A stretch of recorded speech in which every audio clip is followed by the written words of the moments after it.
Здравствуйте, дорогие друзья! Мой канал про вокал, прежде всего академический. Но чтобы лучше понять мир вокального искусства и процессы в нем, порой стоит посмотреть на это шире. Как в этот раз, с моим экстренным выпуском, посвященным громадному скандалу вокруг рэпера Пи Диди. Статистика говорит, что подавляющая часть вас, моих зрителей, люди старше 60 лет, потому предположу, что вы не знакомы с моим антигероем и его творчеством. Пи Диди, он же Паф Дэдди, он же Шон Джон Комс, родился в Нью-Йорке 9 ноября 1969 года. Пи Диди известен как рэпер, певец, автор песен, продюсер, актер и предприниматель. Крайне успешный человек как в смысле популярности, так и денег. В 2022 году журнал Forbes оценил его состояние в $1 миллиард. У него огромное количество номинаций и наград, в том числе 3 премии Грэмми. Его центр продюсировал Тимберлейка, Мараю Кэрри, Джастина Бибера.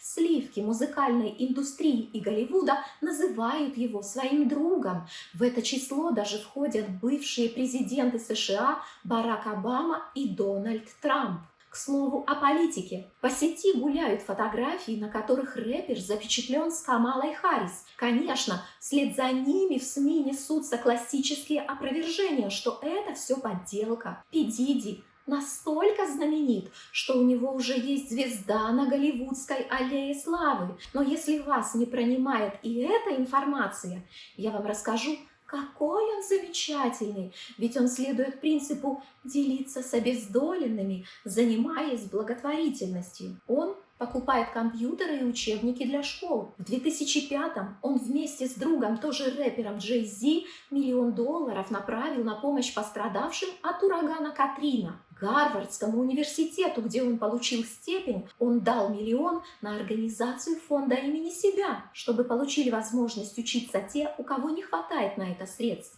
Пи Диди воспитан как католик и в детстве даже прислуживал в алтаре. Хотя сейчас он утверждает, что вне религии, и цитирую: «Я просто отличаю хорошее от плохого, поэтому я могу молиться в синагоге, мечети или церкви. Я верю, что есть только один Бог». И этот глазированный портрет полностью разрушен арестом, который произошел 17 сентября. Предъявленные обвинения настолько серьезны, что то, за что присел на 30 лет в 22-м еще один исполнитель Ар Келли, кажется просто детским утренником. Обвинения так тяжелы, что Пи Диди отказали в выходе под залог в $50 миллионов. За рэпером ведется тщательное наблюдение, а сам он несколько дней голодал из боязни, что его отравят те, чьи грязные секреты он скрывает. Пи Диди обвиняется в рэкете, торговле людьми в целях сексуальной эксплуатации с применением насилия и запрещенки, в сутенерстве. Возможно, список обвинений в ходе следствия еще расширится. Например, вызывает вопросы размер состояния Пи Диди. Отнюдь не топовый рэпер в плане творчества и не гениальный предприниматель вышел на цифру в $1 миллиард. Не исключено, что значительная часть его состояния заработана шантажом. Уже сейчас ясно, что комплекс его преступлений тянет на пожизненный срок. Но если вы не понимаете, как это связано с миром высокого искусства, просто подумайте, что этот кошмар – часть пути к вершине славы, которую молодое дарование должно пройти. Это едва ли не несущая конструкция американского шоу-бизнеса, для которого мало быть талантливым, чтобы прорваться наверх. Подумайте также о том, что своими песнями многие, уже находящиеся на вершине, неоднократно намекали о происходящем, но боялись высказаться по-настоящему открыто. Итак, с чего же началось падение Пи Диди?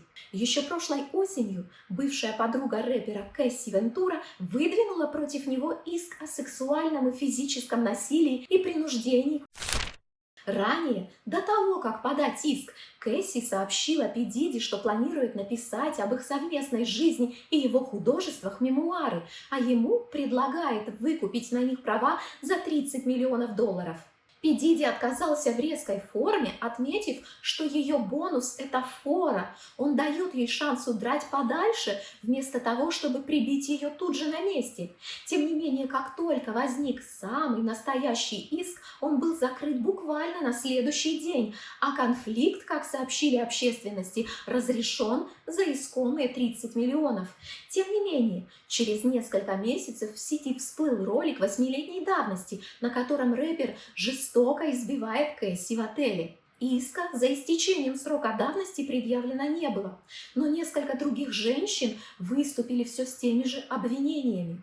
Принуждение к употреблению запрещенки, торговля людьми, вовлечение женщин в секс-трафик. Обращает на себя внимание и несовершеннолетний возраст женщин на момент совершенных в отношении них преступлений. В это время начали всплывать и некоторые детали построения продюсерской империи Пи Диди. Певица Доун Ричард рассказала, что рэпер годами издевался над ней физически и психологически, двигая вперед ее карьеру. С обвинениями также выступил музыкант и саунд-продюсер Лил Рот. Он заявил о домогательствах и сексуальном насилии, принуждении к гомосексуальным интимным отношениям со стороны рэпера и о невыплате ему гонорара за работу над альбомом. Помимо этого, Лил Рот рассказал о сути знаменитых белых вечеринок рэпера, на которых побывало море селебрити. Бейонсе, Марайя Кэрри, Келли Осборн, Джей Зи, Дженнифер Лопес, Памела Андерсон, Пэрис Хилтон, Леонардо Ди Каприо, Уилл Смит, Леди Гага, принц Гарри и многие другие. Как видите, белыми они называются по обязательному дресс-коду. Поговаривают, что поначалу, еще в 90-е, вечеринки проходили относительно стандартно и мирно. И, например, команда Ди Каприо пытается так вывести его из этого дела. Дескать, бывал на белых вечеринках очень давно, вечеринка как вечеринка, с рэпером актер давно не общается. Что происходило позднее, он не в курсе. Примечательно, что Ди Каприо все же уже покинул страну от греха подальше. Но в прошлом году у нас все обсуждали голую вечеринку Насти Ивлеевой. После того, что вы услышите о белых вечеринках Пи Диди, вы решите, что гостей Ивлеевой можно даже канонизировать. Лил Рот поведал, что на них заманивали женщин и мужчин, работающих в эскорте, а также тех, кто мечтает построить карьеру в шоу-бизнесе. Среди них фигурировали и несовершеннолетние. Насилием и запрещенкой их принуждали к участию в оргиях с гостями мероприятий. Все могло продолжаться по несколько дней. Для восстановления сил участникам делались затем специальные капельницы. При обыске в доме Пи Диди обнаружились комнаты, оборудованные едва ли не как палаты в больницах. Найдены помимо лубрикантов тысячи бутылок детских смазок и масел. Про использование этих последних ходят две страшные версии. Одна утверждает, что их разливали по полу, чтобы жертва не могла сбежать. По другой, в масло добавлялись запрещенные вещества, которые во время массажа трансдермально поступали в организм, а жертва погружалась таким образом в бессознательное состояние. Лил Рот также заявил, что все эти вечеринки записывались скрытыми камерами и что есть целый архив компрометирующих материалов на ведущих политиков, музыкантов и спортсменов. Да, после подобных вечеринок такое уже не потребуется. В жизни каждого человека бывают моменты, когда зашел не в ту дверь. Далее я расскажу, как внезапно начали читаться материалы, ранее казавшиеся вполне невинными. Очень многое из этого находится в зоне теории заговоров, предвзятости подтверждения и когнитивных искажений, но также может оказаться и абсолютной правдой. Вспомним, например, случай с великим писателем Хемингуэем. Несколько последних лет жизни он проявлял необычайную осторожность в корреспонденции и телефонных разговорах. При этом он открытым текстом заявлял, что за ним следят спецслужбы США и фиксируют все его слова. Окружающие считали, что это паранойя. Великий писатель был объявлен сумасшедшим и помещен на длительное лечение в клинику для умалишенных. Хемингуэй утверждал, что слежка за ним ведется даже в клинике. После проведенного лечения писатель вышел оттуда с потерей памяти и полной неспособностью творить. В 80-е были рассекречены архивы И открылась правда. ФБР действительно следили за ним. По всему дому была установлена масса жучков. Контролировался каждый шаг Хемингуэя. Потому мы в контексте домыслов о деле Пи Дидди и связанной с ним элиты не можем полностью отвергать ни одно из самых смелых предположений. Внутри этого скандала довольно быстро всплыло имя американской звезды Джастина Бибера. До этого аудитория верила в красивую историю старта его карьеры. Дескать, мама залила на YouTube видео, где ее 14-летний мальчик поет и играет. Видео завирусилось, а Пи Дидди, проникшись талантом парнишки, искренне решил помочь ему с продвижением. За просто так ли? Общественность считает, что в реальности Бибер – одна из жертв белых вечеринок Пи Дидди. Вспомнили и историю о том, как 40-летний Пи Дидди и 15-летний Джастин провели вместе 2 суток. При этом перед уединением рэпер заявляет, что законной опеки над Джастином у него нет, а за следующие 48 часов они сойдут с ума. He's with me, so and we gonna go full. Buck full crazy. Going crazy. Crazy. Кроме того, есть люди, которые утверждают, что голливудским студиям продана видеозапись интима Пи Дидди со звездой-подростком и предполагают, что эта звезда и есть Джастин Бибер. В его песнях и клипах нашли намеки на то, о чем он не может говорить открыто. В песне «Lonely» есть такой текст. «Теперь все знают о моем прошлом, словно я жил в прозрачном доме. Может, это расплата за деньги и славу с детства?» Также ранее Бибер говорил, что ему нужно покинуть музыкальную индустрию. Он осознал ее зло, что она строится с людьми с преступными наклонностями, методами насилия и с использованием несовершеннолетних. Сейчас Джастин Бибер никак не комментирует сложившуюся ситуацию. Кстати, о материальном. Вы можете помочь продвижению моего канала и его технической оснащенности, а значит его жизнеспособности. Информацию я оставлю в описании. Спасибо. Еще немножко теории заговоров. В скандал с Пи Дидди втянуты Бейонсе и ее супруг рэпер Джей Зи, с которыми Пи Дидди очень близок. Уже давно ходят слухи, что Джей Зи покупает для жены премию, что он сломал не одну карьеру артисток, стоявших у нее на пути. Но общественность считает, что в одиночку управлять такой громадной мрачной империей Пи Дидди невозможно, и они втроем помогали друг другу. Есть версия, что эта троица расчищала себе путь к музыкальному Олимпу, не гнушаясь убийствами, что они физически убирали опасных конкурентов, которые могли бы помешать Бейонсе получить очередную премию и лидировать в чартах. В качестве примера приводят очень популярную исполнительницу R&B конца 90-х Алию, которая считалась девушкой Джей Зи. Она погибла в авиакатастрофе в 2001-м, и уже тогда поползли слухи, что к этому причастна восходящая звезда Бейонсе, впоследствии ставшая женой Джей Зи. Внутри скандала сразу вспомнили оговорки, недомолвки и намеки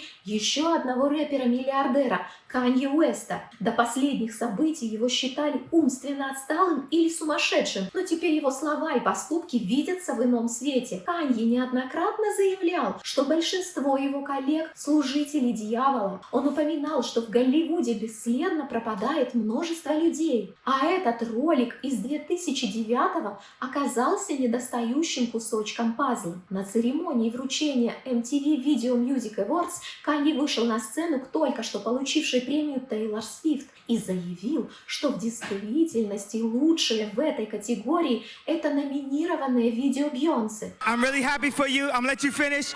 But Beyonce had one of the best videos of all time. Его выпроводили из зала, и тогда очень многие осудили его как злодея, а Леди Гага даже отменила совместный с ним гастрольный тур. Но теперь очень многие также считают, что таким образом Канье пытался предостеречь и защитить Тейлор Свифт, намекая, что ради своей безопасности она должна освободить путь для Бейонсе. Также в интервью Канье говорит, что его пытаются контролировать при помощи препаратов от биполярного расстройства, и что точно так же некто они контролируют Джей Зи и Бейонсе. They can't control me. You get what I'm saying? They can control Shaq. They can control Charles Barkley. They can control LeBron James. They can control Jay-Z and Beyonce, But not you, man. but they can't control me. По-другому взглянула общественность и на творчество Канье. В скандальном клипе за 2016 в видеоряде нашли намеки на оргии с белых вечеринок. Участники при этом очень похожи на селебрити от музыки, спорта и политики. И еще, в треке «Карнавал» Канье Уэст говорит: «Я теперь богат, как Паф Дэдди, так что по мою душу пришли Me Too», что означает снова отсылки к теме домогательств и насилия.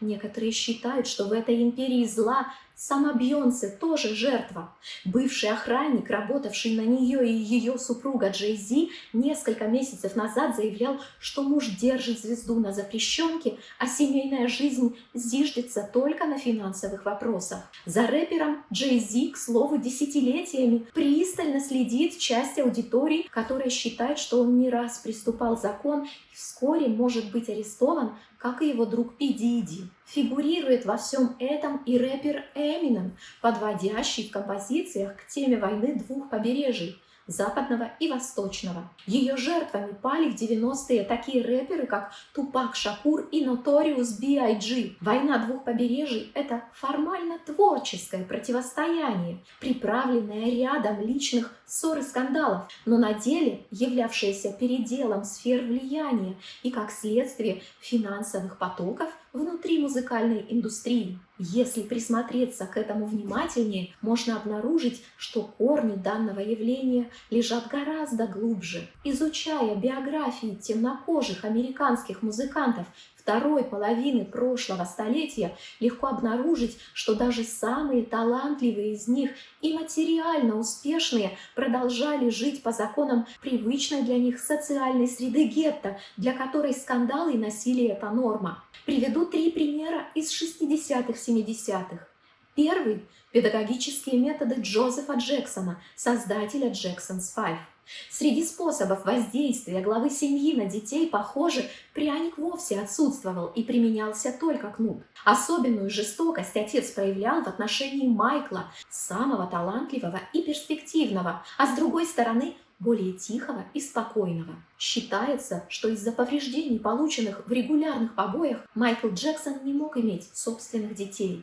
Второй пример – смерть соул-певца Марвина Гея, погибшего за день до своего 45-летия в ходе домашнего скандала от руки собственного отца-священника, который применил против сына огнестрельное оружие. Он тоже, кстати, с самого детства жестоко избивал Марвина. Третий пример – неожиданный поворот в судьбе соул-исполнителя Элла Грина. В 1974-м его девушка вылила на него кастрюлю с кипятком, что привело к многочисленным ожогам. Девушка покончила с собой, а музыкант воспринял ситуацию как повод переделать свою жизнь, отринуть грешную тематику творчества и начать исполнять музыку религиозного содержания.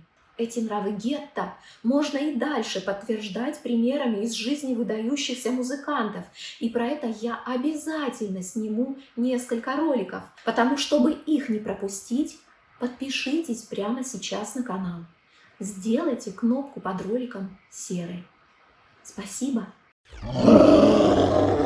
Но если в 60-е и 70-е речь идет о бытовом насилии, свойственном социальной среде, которая находится слишком близко и от которой нет возможности полностью оторваться, то в 90-е ситуация выходит на новый уровень.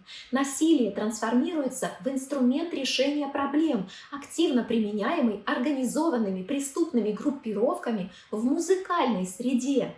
Можно вывести парня из гетто, но нельзя вывести гетто из парня. Устранение Тупака в 1996 году – самая запоминающаяся страница войны двух побережий. Убийца при этом установлен лишь в 2018, но до сих пор нет ясности, кто является заказчиком преступления. Намек на это давал Эминем в своей композиции «Killshot» в том же 2018. Эминем говорит: «Келс, когда ты выпустишь хит, Диди признает, что он убил Тупака». И мой сегодняшний антигерой Пи Диди действительно был тогда в числе опрашиваемых, намекает Эминем и на причастность Пи Диди к ликвидации другого известного рэпера Notorious B.I.G. В других композициях Эминема есть и иные указания на суть белых вечеринок и преступления Пи Диди. Похоже, пора начать прислушиваться к тому, про что читают рэперы. Совсем неожиданно общественность привязала к преступлениям Пи Диди смерть Майкла Джексона. С момента кончины короля прошло 15 лет, и все это время не утихают слухи о том, что тут не все чисто. В сети имеется аудиозапись, на которой Джексон будто бы говорит, что они попытаются его убрать, за ним придут. Он не знает, какой способ они применят, так как бывали разные ситуации, но он чувствует, что случится что-то плохое. Пи Диди фигурирует тут как человек, с которым Майкл был какое-то время дружен. Рэпер Джей Кол в песне «She Knows» связывает смерть певицы Алии Майкла Джексона и исполнительницы Лизы Лопес, также случайно погибшей в автокатастрофе в 2002. Рэпер поет «She Knows», она знает, но многие считают, что это намек на Бейонсе, девичья фамилия которой Knows. А настоящие имена Пи Диди и Джей Зи – Шон, близкий по звучанию к Ши. От теории заговоров к реальности. Актуальная информация на момент записи ролика. Адвокат Тони Басби сообщил, что с его фирмой связались 3280 человек, пострадавших от действий Пи Диди. Басби решил представлять интересы 120 из них. При этом из этих 120 25 на момент совершения преступлений были несовершеннолетними, а самый младший из пострадавших – 9-летний мальчик, подвергшийся насилию от Диди и других лиц во время прослушивания принадлежащий рэперу лейбл. Каково же будет развитие событий? Слишком много больших людей замешано в этом. Настолько, что даже президентская гонка под угрозой. Потому что сейчас многие предполагают, что Пи Диди действительно прикончат в тюрьме, представив все дело как самоубийство. Дострою свою иную реальность с благополучным концом, как Тарантино в «Однажды в Голливуде». Вдруг выяснится, что это громадная инсценировка, созданная с целью поднять продажи и получить с этого еще больше денег. Как, например, произошло с упомянутым мной выше Ар Келли. После того, как суд присяжных признал его виновным по обвинениям, очень близким к тем, что предъявлены Пи Диди, продажи его альбомов выросли на 517%, что принесло ему $2 миллиона. В ближайшее время мы увидим, как будут развиваться события. А что же происходит в закулисье оперы и академического вокала? До меня долетают лишь малюсенькие огрызки информации. Я закрываю глаза и предпочитаю считать, что академисты староверы и ограничиваются привычным, добрым алкоголизмом. Но как знать, какова тут несущая конструкция? Несмотря ни на что, я научу вас любить вокал. А на сегодня все.